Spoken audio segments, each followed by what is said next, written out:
హైదరాబాద్ పాత బస్తీలో ఉద్రిక్తత నెలకొంది. ఎంఐఎం నేత సాహిల్ను చార్మినార్ పోలీసులు అరెస్టు చేశారు. నిన్న మురిగి చౌక్ ప్రాంతంలో జీహెచ్ఎంసీ హైడ్రా అధికారులు అక్రమంగా ఉన్న స్క్రాప్ షాపులను కూల్చివేస్తుండగా సాహిల్ అడ్డుకున్నాడు.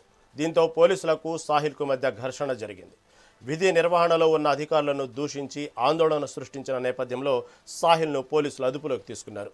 ప్రభుత్వ ఆస్తుల రక్షణ, శాంతి భద్రతల పరిరక్షణలో ఎవరు అడ్డుపడినా ఉపేక్షించేది లేదని పోలీసులు స్పష్టం చేస్తున్నారు.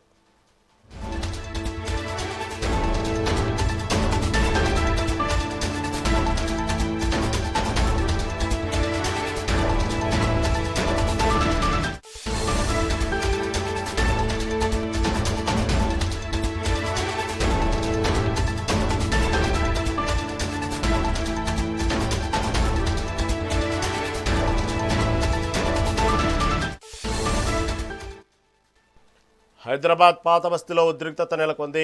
ఎంఐఎం నేత సాహిల్ను చార్మినార్ పోలీసులు అరెస్టు చేశారు. నిన్న మురిగి చౌక్ ప్రాంతంలో జీహెచ్ఎంసీ హైడ్రా అధికారులు అక్రమంగా ఉన్న స్క్రాప్ షాపులను కూల్చివేస్తుండగా సాహిల్ అడ్డుకున్నాడు. దీంతో పోలీసులకు సాహిల్కు మధ్య ఘర్షణ జరిగింది.